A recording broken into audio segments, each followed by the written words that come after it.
بسم اللہ الرحمن الرحیم۔ السلام علیکم ناظرین، میں وہی صابری ہوں اور آپ دیکھ رہے ہیں میرا یوٹیوب چینل۔ میرے چینل پر آنے والے تمام احباب کو خوش آمدید۔ ناظرین، مختصر سی دو خبریں ہیں لیکن جن کا کانٹیکسٹ آلموسٹ ایک جیسا ہی ہے۔ ایک خبر تو ناسا کے حوالے سے ہے کہ ان کا جو نیا چاند مشن ہے وہ کیا ہے، کہ اس مشن نے کئی لوگوں کے ذہن میں کئی ڈاؤٹس پیدا کر دیے ہیں، وہ کیا بات ہے۔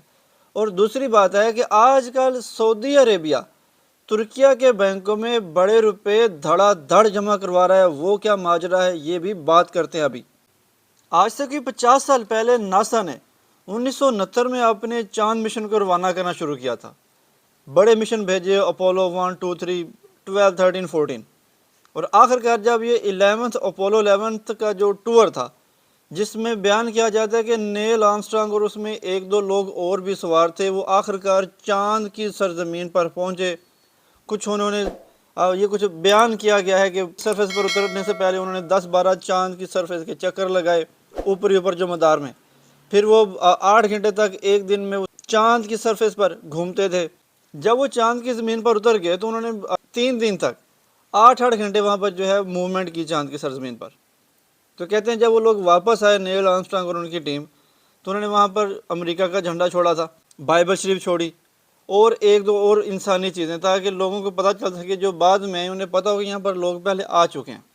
ہمارے سلیبس میں بھی یہی پڑھایا جاتا رہا ہے کہ امریکہ چاند پر پہنچ چکا ہے۔ مطلب یہ 50 سال، کم و بیش 50-52 سال پرانی بات ہے کہ جب راکٹ سائنس اتنی بھی کمال پہ نہیں تھی اور امریکہ چاند پر پہنچ گیا تھا۔ پھر ظاہر 50 سال کے بعد بڑی تبدیلیاں، اس میں ریولوشنری قسم کی تبدیلیاں ہیں۔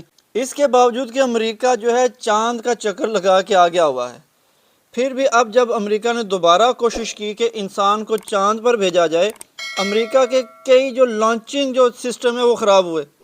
لیکن اب یہ انہوں نے ناسا نے جو نیا بیان جاری کیا ہے، انہوں نے کہا جی ان کا آرٹیمس 1 جو ہے اچھے طریقے سے، کامیاب طریقے سے چاند کی طرف چل پڑا ہے، اور ہم پر امید ہیں کہ ہماری جو پچھلی کئی کوششیں جو رائگاں گئی ہیں، یہ کوشش کامیاب ہوگی اور ہم آنے والے دنوں میں انسان کو وہاں پر آباد کریں گے۔ کیونکہ امریکہ اس بات کے اوپر پلان کیے بیٹھا ہے کہ 1940 میں اس نے انسان کو مریخ پر بھیجنا ہے۔ جو ڈاؤٹس ہے ذہنوں میں وہ یہ ہیں کہ امریکہ تو 50 سال پہلے چاند پر پہنچ گیا تھا، تو وہ کیسے پہنچا تھا جبکہ انسانوں کے پاس کسی قسم کی کوئی انفارمیشن نہیں تھی۔ اب جب امریکہ نے وہاں کا چکر لگایا ہوا ہے، کئی انفارمیشن حاصل کی ہوئی ہیں، تو پھر یہ کیوں کر ممکن نہیں ہو پا رہا کہ انسان وہاں پر نہیں پہنچ رہا۔ اب بھی جو آرٹیمس میں انہوں نے بھیجا ہے وہ انسان نہیں بھیجا، انسان کا ایک پتلا بھیجا ہے، اور اس میں سارے سینسر لگا کے، وہ پتلے کے اوپر سینسر لگا کے بھیجے گئے ہیں، اور اس کی مدد سے اسیس کریں گے کہ انسان کی باڈی پر خلا میں جانے سے کیا کیا اثرات مرتب ہو سکتے ہیں۔ اگر چاند پر رہتا ہے انسان تو اس کی باڈی میں کیا کیا چینجز آ سکتی ہیں۔ اس کو مطالعہ کرنے کے بعد ناسا یہ بیان دے گی کہ آیا جو جگہ ہے، وہ جو سیاحت کے لیے لوگ وہاں پر جائیں گے چاند کے اوپر، ان کے لیے موزوں ہے کہ نہیں، ہم کون کون سی غلطیوں سے بچ سکتے ہیں۔ یہ ہیں وہ ڈاؤٹس جو امریکی ناسا کے بیان کے بعد اب لوگوں کے ذہنوں میں اٹھنا شروع ہو جائیں گے۔ 50 سال پہلے آپ لوگ وہاں سے ہو کر آ گئے ہیں، اور ابھی بھی آپ یہ کہہ رہے ہیں کہ ہم ابھی اسیس کر رہے ہیں کہ کیا معاملات ہو سکتے ہیں۔ اس کا مطلب یہ ہے کہ روس اور چائنا جیسے ممالک جو ہیں، ترقی یافتہ ممالک، جو یہ کہتے رہے ہیں کہ امریکہ سب جھوٹ بول رہا ہے، کہ کوئی امریکہ کا راکٹ، کوئی امریکی جو بندہ ہے وہ چاند پر نہیں پہنچا، ان کی جو یہ باتیں تھیں وہ تقریباً ٹھیک تھی۔ پھر پاکستانی تو اکثر نہیں مانتے اس بات کو، بالخصوص علماء کرام، کہ چاند پر انسان پہنچا ہے۔ اگرچہ قرآن ہی کہتا ہے کہ جو کائنات ساری انسان کے لیے مسخر کر دی ہے، انسان سوچے، تدبر کرے، غور کرے۔ لیکن جو امریکی ناسا کمپنی کا یہ بیان ہے، یہ واقعی ڈاؤٹ فل ہے کہ کیا واقعی جو ہے انسان کبھی چاند پر پہنچا تھا کہ نہیں۔ 50 سال پہلے انسان وہاں پر پہنچا کہ نہیں پہنچا، لیکن آنے والے دنوں میں یہ بات تو طے ہے کہ انسان چاند پر ضرور پہنچے گا، کوشش کی جا رہی ہے۔ ایسی ہی کوشش ایک سعودی عرب کر رہا ہے ترکیہ میں، اور وہ یہ کوشش کر رہا ہے کہ سعودی عرب کا کہنا ہے کہ ترکیہ میں آج کل جو مالی حالات ہیں بہت خراب جا رہے ہیں، وہاں پر جو مہنگائی ہے وہ آسمانوں کو چھو رہی ہے، اور حالات ترکیہ کے بہت خراب ہو رہے ہیں۔ اس لیے ہم یہ چاہتے ہیں کہ ہم ترکیہ کی مدد کریں، اور اس مدد کے سلسلے میں سعودی عربیہ نے $5 ارب ترکیہ کے بینکوں میں جمع کروا دیے ہیں۔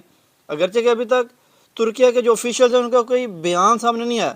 اور صرف اتنا ہی نہیں، سعودی عرب والے کہتے ہیں کہ ہم یہ اس لیے کر رہے ہیں کہ جو اگلے سال الیکشن ہونے ہیں ترکیہ میں، اس میں بڑی مدد ملے گی جناب طیب اردوان صاحب کو اپنی الیکشن کمپین چلانے میں۔